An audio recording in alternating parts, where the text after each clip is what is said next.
Proud dad moment. Whew. Thank you, Piper. Thank you for your vulnerability. Thank you for your strength. Thank you for your courage. Thank you for showing up. I didn't ask her to do that. I asked her if she wanted to.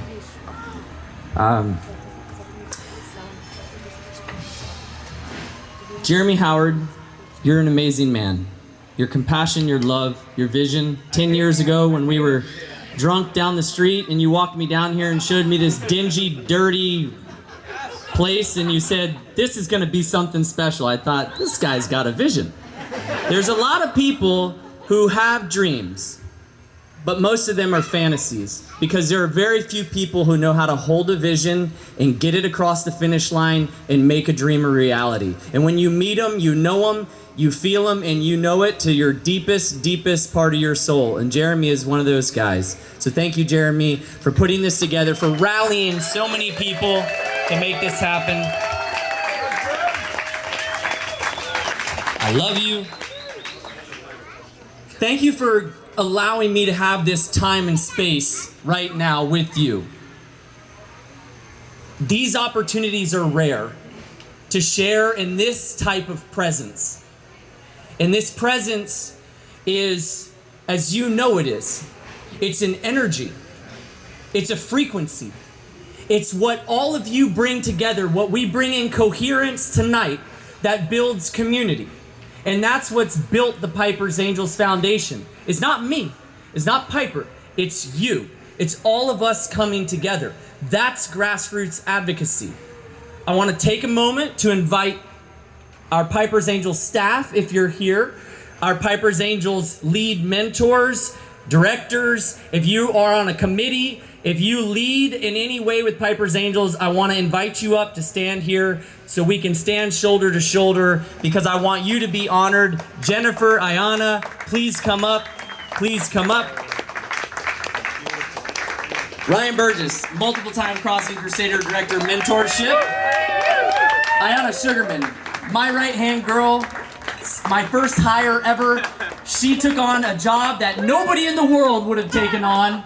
Our Director of Operations, Jennifer Napolitano, Director of the incredible, spectacular beach landing that you guys have many times seen. There he is. Mr. Joe Lawless, on our Board of Directors, multiple-time Crossing Crusader.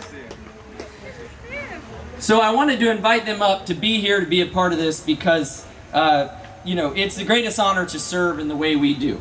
Now I have a very specific message for you because I didn't come here tonight so that you could hear what I would say. I came here tonight so that you could feel what I feel. What I feel to see Piper stand up here and advocate for a rare disease community that she represents, to see what she's been through. What I feel when I see incredible human beings that make this organization one of the best in the country for cystic fibrosis. What I feel when I see paddlers show up 2 times, 3 times, paddling 80 miles from the Bahamas to Florida. One of the most difficult physical and mental challenges, endurance challenges on the planet. That ocean is a wise teacher. I want you to feel what I feel. Now I could tell you, and I'll tell you briefly about some of the success and the wins. I could tell you, hey, Jimmy Buffett joined our advisory board. Alex from 4Ocean joined our advisory board. We raised over $2 million in 5 years. We started from zero and from scratch. We've reached over 300 cystic fibrosis families, which is more than 1% of the entire population in the country. We've got 7 working programs that serve in an innovative social service to the community. We have 117 5-star reviews.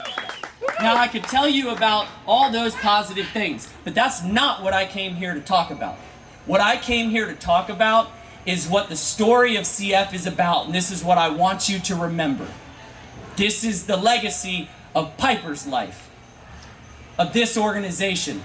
The story of CF is about adversity and courage.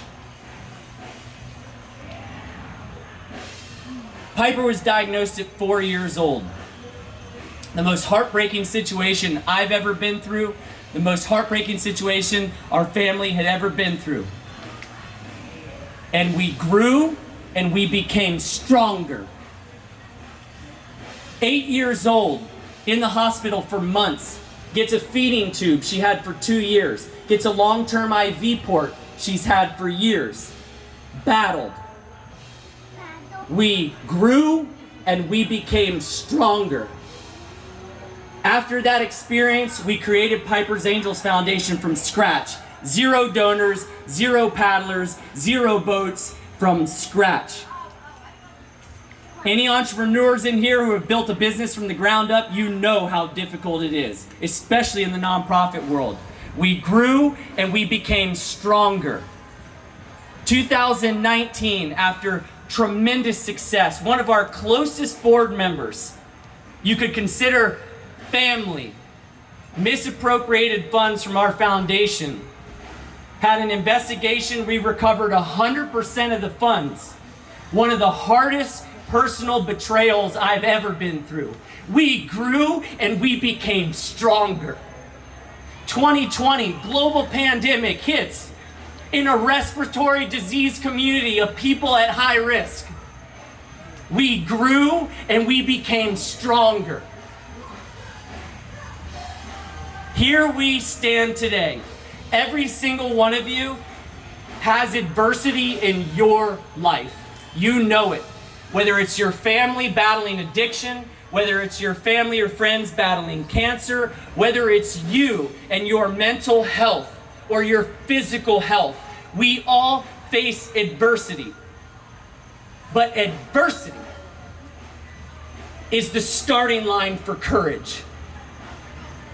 And it's the doorway for opportunity. Adversity is the starting line for courage. So when adversity presents itself in your face, bold in the face of fear, when you step onto the beach in the middle of the night in Bimini and you look out into a black ocean that you're about to paddle out into, that's being bold in the face of fear. Adversity is the starting line of courage and the doorway for opportunity. We all share that in common as humans, as a community. That is the epitome of the human spirit. Everybody always asks, how is there so much positive energy involved in this event? And I'll tell you the science of why. Some of you may get this on a metaphysical level. Some of you may just understand this as science. Some of you may understand this emotionally or mentally. When we step into courage, we elevate our vibration and the state of consciousness that we carry. And when we elevate our consciousness and our vibration and that energy, we reach newer levels of how we impact the people around us. And when you hold that courage, when you hold that hope, that willingness, that passion, that love, that presence, that is what actually creates the impact that we feel. And that is what you are a part of. And that is what has built Piper's Angels Foundation into one of the most impactful grassroots organizations in the country and the world. And we've just gotten started because we have grown and we have gotten stronger together. And I'm so eternally grateful and appreciative of what each and every one of you brings, because we live it and breathe it every day. I have had friends who worked for nonprofits, and guess what they do? They maybe leave that job and go to another nonprofit, and that's okay. They do great work and they serve. Our family, these families can't walk away from this. So when I go to bed at 8 o'clock and I wake up at 3 a.m. and I do my morning routine, which involves Qigong, by the way, it's because of the energy. It's the vibration. It's the consciousness that you guys fuel us with. I feel you. I feel what you put in because it funnels right through. It's a direct transference into how we impact the community. Every single breath, every single dollar, every single stroke of the paddle, it all matters. So thank you, thank you, thank you. I love you, I love you, I love you. If anybody ever has a question about our foundation, come ask me. Come ask one of us. Come to our office down on US 1. If anybody ever needs anything in this community, come ask us who we know that could help you. Because when you're in our corner for these families while they're fighting in the hospital, you're in their corner. And we want you to know, as much as you're in our corner, that we're in yours in every single way. And that's community, that's grassroots, that's advocacy, and that's just love. Yeah. Piper's Angels! Woo! Thank you, thank you, thank you. I love you, I love you, I love you, I love you. Jeremy,